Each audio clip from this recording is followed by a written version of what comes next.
us for Let's Talk with Kermit Elliott, man. Today we have a great show, man. What we're talking about today is self-care. We all know someone who's dealt with mental illness or even elderly care or even just physical ailments where someone has to be taken care of solely. And today what we're going to focus on is the caregiver. Sometimes as caregivers, we don't realize that the turmoil and the frustration that we go through, because you have things working against you. It's your loved one, you truly love that person and you want to do the best, but you still have a life, you have a romantic life, you have other interests, and you have possibly have, if you have a child that's dealing with bipolar disorder or any of these ailments, cancer or whatever, you may have other people that you have to deal with, and you spend 90% of your time as a caregiver, and the person that's most important in this scenario is you. So today my guest, Tammy Reed, I call her Flame, she's gonna come to, now she's worked in the mental health arena and social service since 1995. She graduated with a bachelor's degree in psychology and she has a master's degree in international psychology. She's gonna explain to us exactly what that is, because I thought everybody mentally was the same, so we're gonna have Flame explain that to us. Her extensive behavioral and mental health experience includes work in outpatient community health, school-based programs, home-based behavior, therapy, and community health projects. Tammy has provided consultation nationally, internationally, teaching intervention to professionals in the areas of autism spectrum, attachment disorders, and ethics. Tammy's also going to talk about some of her personal struggles as a caregiver. So, with no further ado, Tammy. Thank you, Kermit. Thanks for having me. So, Tammy, what we're talking about today, we're talking about, we want to bring, and I have another episode coming up that we're going to talk about mental illness and physical ailments, and we're going to talk about those, but before we get to those, I really felt it important to talk about that person who cares for those people. So can you tell me a little bit more about yourself and as well as your education and your background and how this ties into self-care? Okay, so I noticed that you said you want to find out what international psychology is, and what that is I practice internationally, so I'm global, and I take in consideration cultures when I practice. So I'll be going to Peru to talk about self-care. Awesome. For an organization where the staff, they take care of children. So I'll be doing that. And I'll do that in the context of the Peruvian culture and how they see things. So when you say international, right now what's going on in Mexico with the border and all that stuff, would that be something that you could work with and go? Because from what I understand, I have not visited there, but I'd love to go down there. But a lot of the children or the older siblings are taking care, and then there's a language barrier and they don't have their parents. So is that something internationally that you would? Exactly. I would be addressing something like that, considering what's going on with the children, how they're taking care of their younger children. But for that one, I would mostly be focusing on trauma.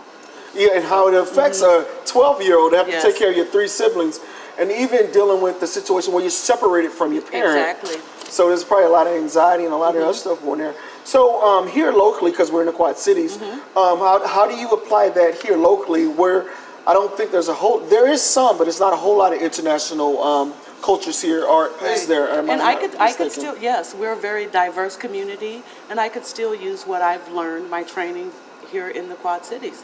You brought up about the children in Mexico. That's here in the United States. So, but first I want to talk about what self-care is and what it's not. So self-care is anytime you do something deliberately, that make yourself feel good. You're thinking about your emotional and your physical well-being. And that's something we need to do, correct? Exactly, exactly. So whether you go out and you dance, or if you decide you're going to go for a baseball game, you're going to go out and have dinner with some friends, and you're doing that deliberately for your own emotional well-being, so you could break away for a little bit. Not really breaking away, but you do need a break. And that's what self-care is. So it's the deliberateness of it. And then what it's not is being selfish. Because a lot of caregivers, they feel guilty about going and taking care of themselves, and they really shouldn't. Right. And so when that guilt comes on, that really just compounds the situation. Because if I'm not in a good mental state to where I'm physically rested and emotionally rested to take care of you, and now I'm getting frustrated and it's just exasperating the problem of me caring for you because now, and though that person may be dealing with several things, mental health or physical health, like cancer, for instance, and if you have to be a caregiver for someone who suffered from cancer, and you never take care of yourself, okay, now you got a person that's physically ill, and you got a caregiver that's mentally having problems. And also it could lead to physical illness. So because you could have, there's symptoms of insomnia, mental illness of anxiety, low energy. And then there's something called compassion fatigue. That's just where you're tired. You have no more compassion. And that's really hard to get back. So that's why it's really important to take care of yourself when you're taking care of someone else. So I'm sure when you've been on the plane, you've ever noticed, they say, put the oxygen mask on yourself. That's perfect. And then you give it to the other person. Because you can't help anybody else if you don't take care of yourself first. Absolutely. And now we're going to take a quick break, and we'll be right back with my special guest, Tammy. Yo, check this out. My name is Kermit Elliott. I want you to subscribe to my channel, Let's Talk with Kermit Elliott. We're going to be talking about things that really hit close to home. We're going to talk about healthcare. We're going to talk about eating healthy, relationships, and several other things. We're going to have subject matter experts to come talk on different topics. We're going to talk to entrepreneurs, and you're going to be talking to your boy, Kermit Elliott. Check us out. Welcome back. We're ready to finish up this conversation that we started with the beautiful Tammy Reed. Some people are just natural givers, and sometimes I've seen people like that until they just give themselves out, and then it just blows up, and it's like, Right. you just have to understand. I'm telling people, you really have to. What Tammy's saying is very important. You have to take care of yourself to be able to take care of everyone, and that's even even not even just mental or physical. Being a single parent, and if you have several kids, and you have to take care of all of them, and it never stops, and you got to change diapers, and you got to feed people, but you have to take care of yourself. The best way to take care of someone else is be the best you that you can be. Exactly. So what are some outlets that you can recommend for someone if they can't get out for long periods of time, and they can't just get on a plane and go to Hawaii because it's expensive, but some other outlets that they can do to, if they only can leave for a short time, inexpensive. I'm going to tell you, have a really good support system. Make sure that you have at least 3 friends. That's one thing I ask a person. If there was something to happen, if you were having a crisis or you really need to talk, I want to know 3 people that you would call. So you want to make sure you keep those people engaged in your life. Make sure you keep those relationships going. Don't try to, hide and kind of get lost. So keep those relationships going and make sure that you contact all of them, because you don't want to call the same friend all the time. Right. Because there's also something called vicarious caregiving where, Kermit's calling me again. Oh my goodness, I can't listen to this today.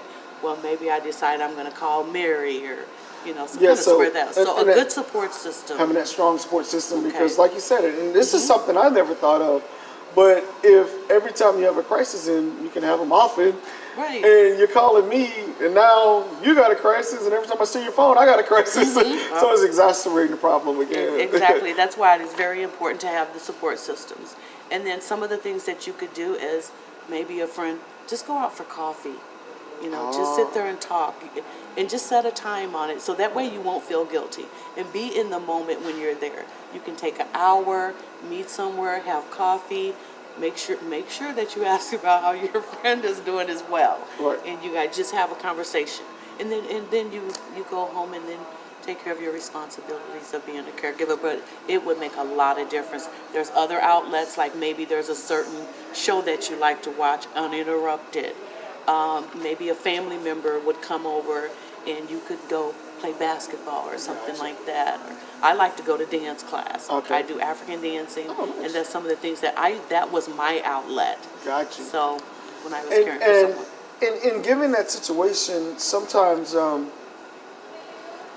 people get so dependent on you, and in my opinion, that's when you have to learn to say no. And sometimes you have to say no because people get so used to always bringing their problem or their issue to you, and it may or may not be something that you can even deal with. So you have to learn the power of no. Exactly. And it is very powerful. And once you start using it, I mean, you really feel the stress. And you have to use it guilt-free. Yeah. You have to use it guilt-free is the thing. Yes. Make sure that it's guilt-free. So can you give me some of the side effects of what will happen if you don't take care of yourself? Some things that could possibly... So I can tell you, I had taken care of my husband who had Alzheimer's. I had been taking care of him for 3 years before he passed, and then that last year was really getting bad. So I had to identify some of the feelings that I was having. The biggest one was anxiety. Oh, yeah. I mean, and also with that came high blood pressure. With that came insomnia. And I couldn't sleep. And it's weird the way it works because you were in a place of trying to do something good, but what you were doing good was hurting you. Exactly. I mean, he was pampered. Right. So, but I was the one that was getting sicker by the. And I even tried to. I told my doctor, I'm like, no, the high blood. You know, they want to put you on medication, right. Which sometimes you do need it. Yeah. And but like it's stress related. But that went away. But those were some of the symptoms.